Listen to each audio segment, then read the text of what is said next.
Well, there you go. Hey, There you. How are you? I'm good. How are you? I'm great. Thank you. Hello and welcome to the State of Leadership, Simple and Beyond. We want to thank you for joining us. That's Robert Hilliard. I am Whitney Wiley. And today we're going to be talking about empathetic leadership. So for the better part of the last 2 years, it's been a challenge, right? It's been a challenge to work, to flex, to relate, to just be. And extending each other a little empathy is called for in the midst of challenge. So, empathy is stepping into the shoes of another, it's embracing the emotion that they are feeling and going through. Sympathy, on the other hand, and we're not going to be talking about sympathetic leadership, but sympathy, so that you can know the difference, is about feeling sorry for what another is going through. And employees right now are calling on their leaders, calling on their bosses to extend them some empathy. So, what is empathetic leadership? It means having the ability to understand the needs of others and being aware of their feelings and thoughts. So, Robert, Hmm. what say you? I agree. Just to piggyback off of what you said, empathy is also valuing people. Yes, If we want to, encapsulate it, really valuing people and authentically connecting with them. And I say that because for some leaders, empathy is not something that comes very naturally. It doesn't come naturally for them. true.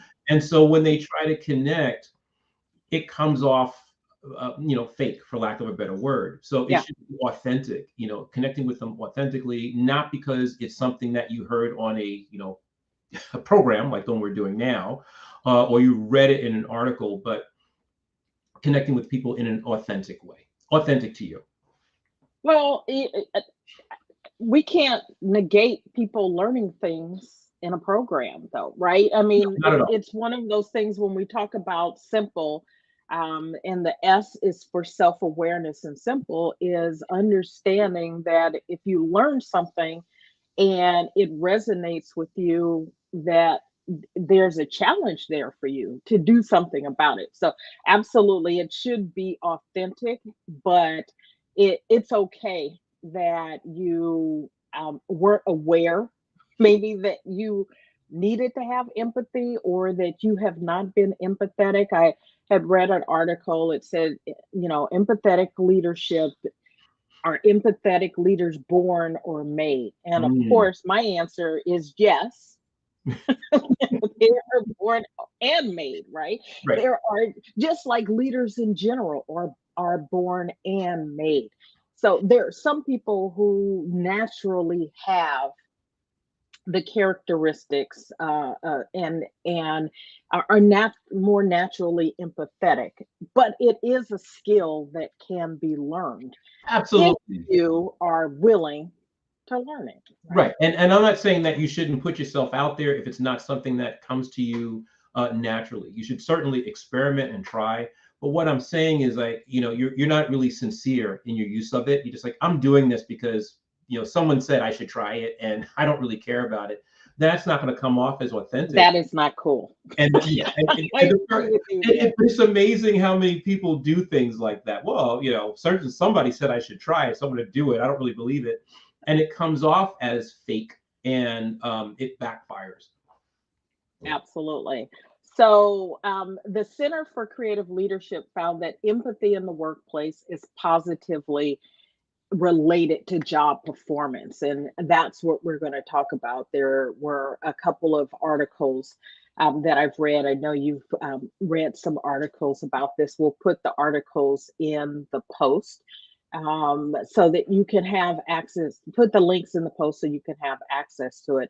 And that um, the link from the Center for Creative Leadership also said, uh, basically, managers who practice empathetic leadership towards their direct reports are viewed as better performers in their jobs by their bosses, right? So if you are empathetic towards your staff, your direct reports, it has a positive impact on them, which then has a positive impression of you to your boss. So there is a benefit, right? It's not just, oh, I'm being empathetic to other people. Even if you're doing it for the right reason and it's very authentic, you can know that there is actually a benefit in it for you. It's that cascade effect. You're gonna be building rapport with your people who are then going to more likely than not work a little harder for you. Um, Absolutely. and Absolutely. your team is going, the organization is going to see that and reap the benefits of that. So it's that cascade effect. It trickles, up and down and across the, I should say moves, not trickles, but it moves up, down, and across the organization. So I see it as a component of relationships. Leadership is about relationships, which necessarily means relating to people. And when you can be empathetic towards others, that improves your interactions, which is the nature of relationship, right? Which then leads to more effective communication and positive outcomes, which you were just talking about. Yeah, yeah. And the whole authentic piece, I was just thinking about, and this just hit me, and you know how I am when things hit me, I like to get it out because if I don't, I'm going to forget. It's like that. It's like when someone, experiences, a tragedy in their family or a death in their family, and someone can sincerely come to them and say, I'm sorry for your loss, right? And have that be felt by that person, and somebody that comes up to them and say it in a way that you're like, wow, did they just they were just searching, like a Terminator, going through a list of things to say and coming up with I'm sorry for your loss, and it doesn't come off as authentic at all. Yeah. It does not. So I want to share some, I think, alarming statistics of what's going on in your workplace. And these are from Qualtrics. It is that 42% of people currently are experiencing a decline in mental health, right? That's a lot of people. And here's how that sort of breaks down. I'm not a statistician, so I did not do the math myself. I'm just taking Qualtrics' word for it. 67% of people are feeling stress. And I would imagine some of these are people are in numerous categories of this, that as it relates to getting to the mental health decline. 57% experiencing anxiety, 54 emotionally exhausted, 53% just sad, 50% irritable, 28% they're having trouble focusing, 20% trouble completing tasks, 15% having trouble just thinking in general, and then another 12% trouble juggling their responsibilities. And what does all of that mean? What's the result of that? What's happening because of all these things that people are feeling?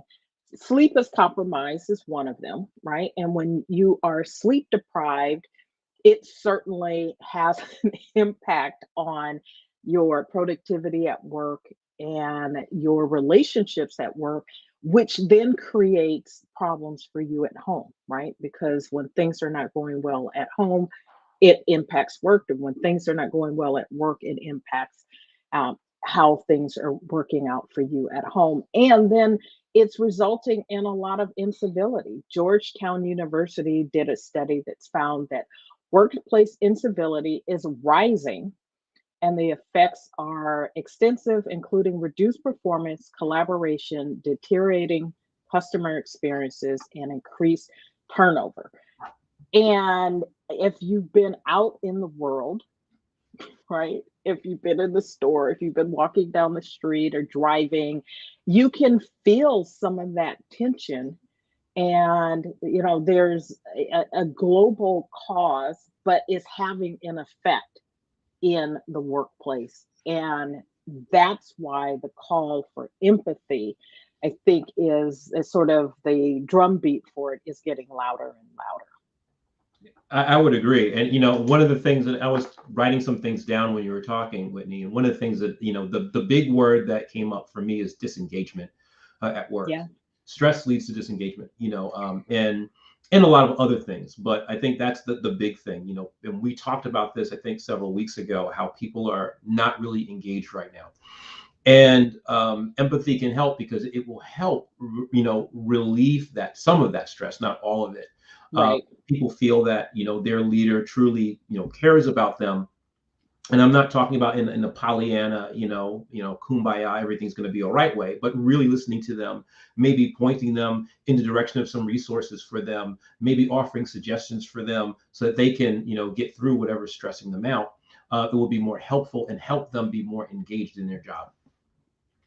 Absolutely. And it, it is I think our point here that as a leader, as a boss in your organization, that you have the ability to make this better, right? That your ability to and your willingness, quite frankly, to be empathetic, to show that you care, will have a positive impact on your employees and help to temper some of the disengagement that's going on. Because what that's leading to is, and we've talked about this a number of times, is part of what's happening with the great resignation or the great reevaluation, or whatever name that you want to put on it, that this is one of those things that is feeding that, right? We've talked about values mismatch, and now we're talking about people just being in a place where I think some people are feeling like they're at the end of their rope, right? It's like I can't take anymore. I just can't take anymore. And then you show up at work and you've got an environment that is not helping at all. And in fact, is contributing to this feeling that you just can't take anymore. Right. Yeah. I think, and it's really interesting because I think a lot of people, we're talking about empathy, and I think it conjures a certain image, and in people. And then when we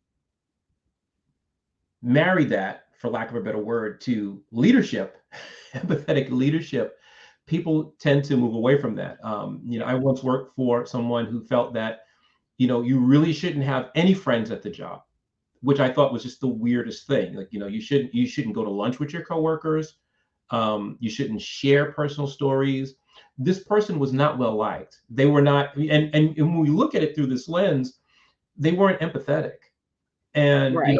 and when empathy is more than just the lip service, or I'm sorry for your loss kind of thing, it has a lot of other things that are involved in it. It's letting people be themselves, truly, authentically, letting people bring their whole selves to work. It's Yes. about honoring confidentiality.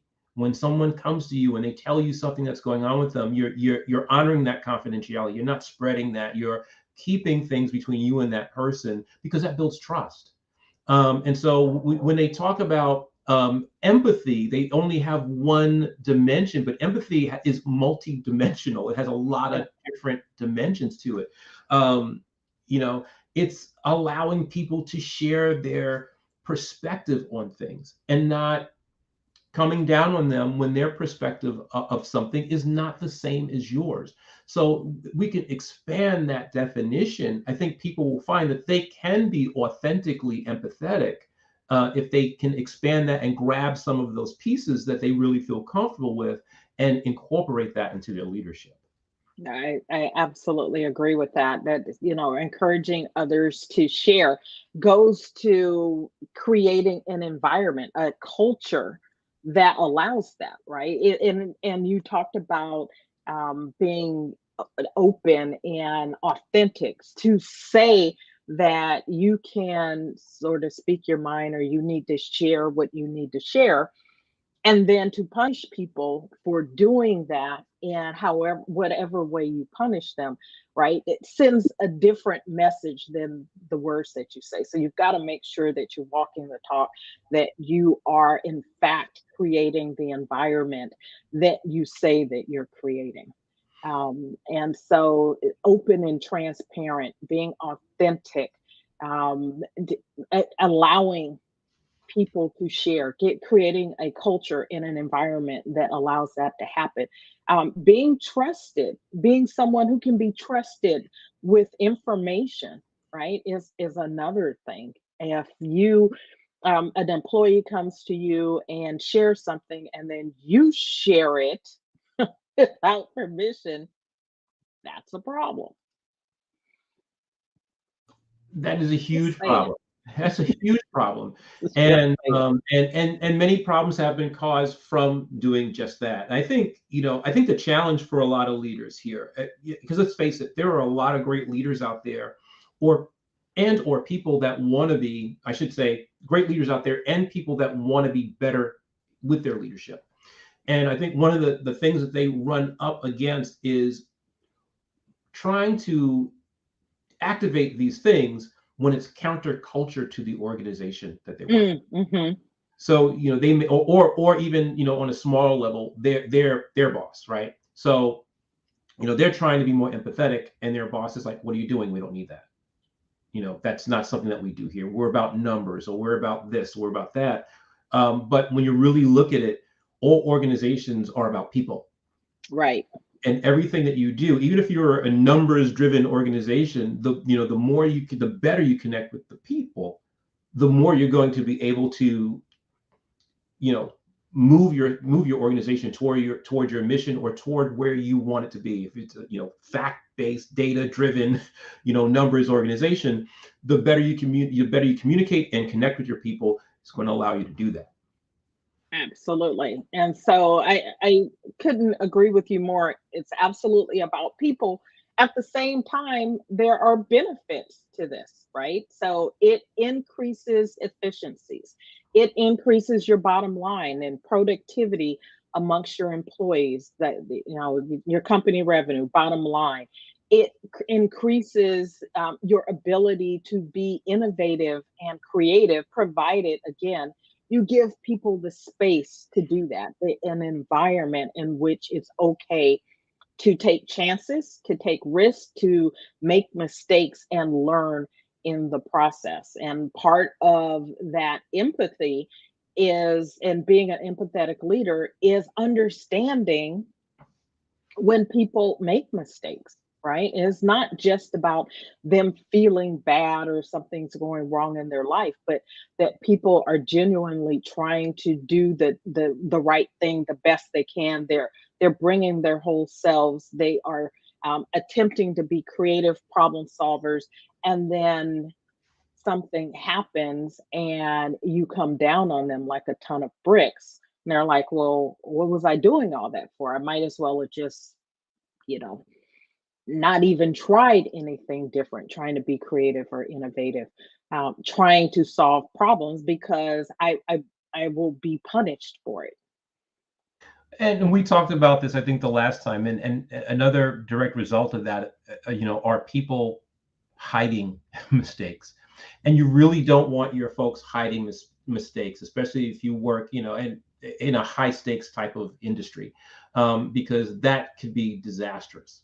And this type of thing goes on all the time. So on a smaller scale, it could be just people not being involved in meetings. And one of my favorite stories, and I know I repeat these things so much, but this one bears repeating, was being in a brainstorming session with a former boss, and him going through all the trouble of setting up these rows of chairs in the office so we could all sit there, and coming up with this flip chart and having someone facilitate, I mean, I should say scribe, while he facilitated, and then asking questions. And every time someone said something, he would say, "That won't work here."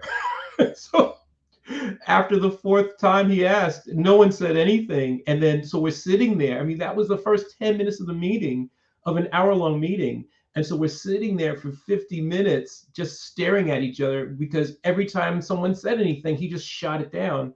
And, as a result, never got the answer that he was looking for, any answers at all, was not able to present anything to his boss and had to pivot. And then asked me later on, at least to his credit, he said, well, what went wrong with that meeting? I said, you violated one of the basic rules of brainstorming. Everything is good in your first pass, everything, even crazy off the wall things. But if you shut things down, no one's going to participate.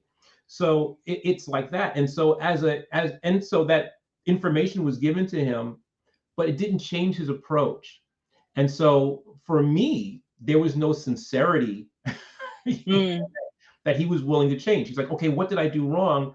I gave him the information, and then he couldn't break out of his natural tendency to shut people down because he was too concerned about doing things that were counterculture.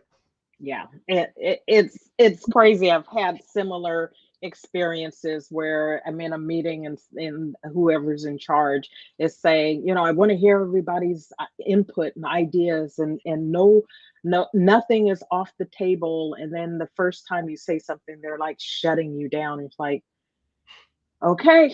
And then when you're like, no one has anything to share. No one has anything. Why? I'm not embarrassing myself by saying something. I'm just sitting here like everybody else. It's one of those things. And it's unfortunate, because I think a lot of those leaders, or people that do that, really want to hear what other people, have to say, but don't know how to receive the information, and are worried that the information that they get is going to somehow, show, ding their armor a little bit. It's going to hurt their ego. So they don't want to hear the thing that, may point out a weakness in themselves. Right. And I would like to just, I guess I don't need to reiterate it because I don't know that it's been iterated, but iterate away. that being empathetic is not being weak, right? So if there's anyone who says to you, you can't be empathetic, you can't be an empathetic leader because, then your employees will see you as weak. That's not the case. What your employees will see you as is someone who is understanding what they're going through, and is then going to be a partner in helping them move through it so that they can, as Robert said, bring their whole selves to work. So the question then becomes, how can you be more empathetic and create an empathetic workplace? And we'll talk through this as we start to wrap up. I would say the first thing you need to do is take care of yourself, right? So in the midst of all this that is going on and employees are struggling, I would imagine that leaders are struggling too, right? Leaders are people. And if employees are struggling, leaders are struggling, bosses are struggling, managers, you're struggling. And whether it is wholesale struggle or intermittent or situational, they're certainly in the midst of all that's been going on, all the changes, all the unknowns, the upheaval, that you've got to take care of yourself as well. And one of the things that I'm constantly reminding my clients who are dealing with these sorts of issues is that you can't pour from an empty cup, right? So you can't be there for your employees. You can't be empathetic and be there for them if you're not taking care of yourself. So take care of yourself is the first thing that I would say you would need to do to be empathetic.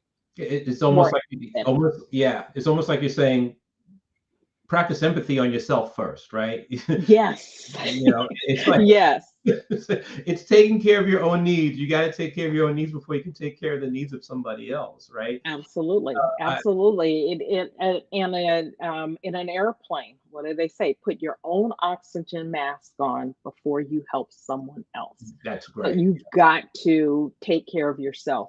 Put your own oxygen mask on, and then pay attention. Right? Pay attention. You're watching. What are you paying attention to? You're watching out for signs of burnout. You're watching for these signs that your employees are struggling. And what does that look like? Well, it's different for every employee, or it could be different for every employee, right? Burnout doesn't manifest exactly the same in everyone. So it could be something that's like being irritable, people who are snapping in meetings, who ordinarily are just the sweetest people, and they don't snap. But here they are being irritable, snapping. A reduction in their productivity would be a sign of, what's going on here. Something that makes you go, hmm. Someone who's using a lot of sick leave all of a sudden, right? And then people not participating in meetings, or if you have social events and all of a sudden they're not participating. Yeah, it's that those are excellent points, Whitney. And I think if I can add to it, I think one of the things that you can do to, if you're struggling with the concept of empathy, you thinking that it's weak, I've never heard anyone say that a good listener was weak. So practice your listening skills. Become a good listener. Yes, Really be engaged when you're listening to people. Work on communication. I think that's another great way, great place to start. Earlier in our conversation, we gave a whole list. I gave a list of things that empathy is connected to. Grab one of those things. Grab the one that feels more authentic and doable to you, and become a master of it, at it, and then grab another one, and then it starts building up your skill set with regard to empathy. But I would absolutely. always, start with communication. Well, start with what you said, taking care of yourself, and then communicating. Become a really good listener. Absolutely. And I would just build on that, to be genuinely interested, right? You're being which is what being a good listener is being curious. Mhm. You're listening, and then when it's time, and not too early, but when it's time, be curious, ask questions, get to know what's going on behind the behavior, and then practice being non-judgmental and not someone who jumps to conclusions. So, again, these are things that are born out of your self awareness about who you are and how you interact with other people, and navigate your relationships.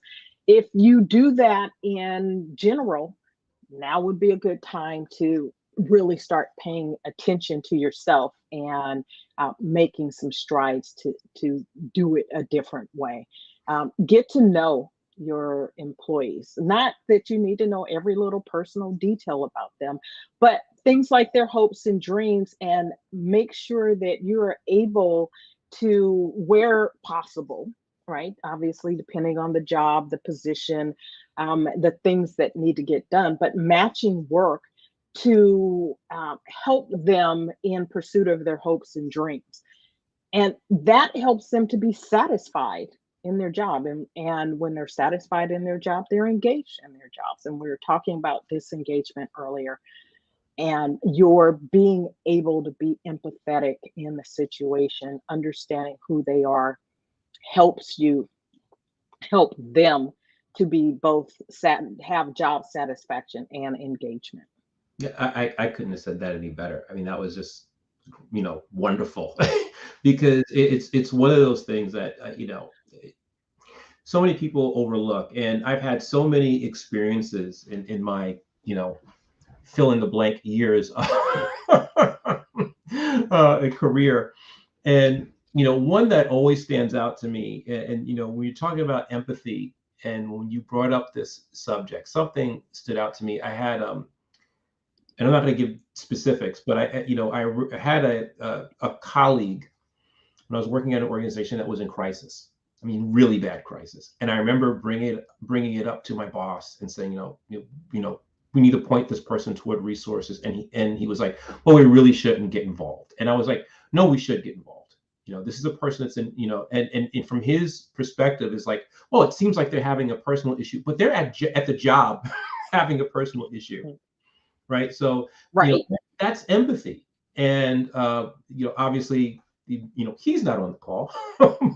I really wish that, we were talking about this back in the day, because I would have loved to have shared some of this with him, who honestly was trying, listen, he was trying his best. It's such a good point. There's a fine line, if at all, between personal issues and work issues, because they're bleeding back and forth. Mm-hmm. Right? You can't have most people. I won't say you can't, but most people find it difficult to have a personal issue and it not be noticed or reflected in their work, because they're human, right?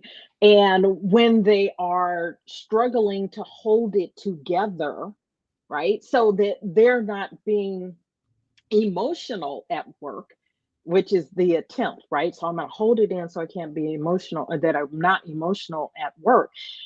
It still has impact and it still affects the way you do things, which is why it's so important to pay attention, particularly for changes. And Sally is this way normally, and what's going on, and just being willing to ask the question.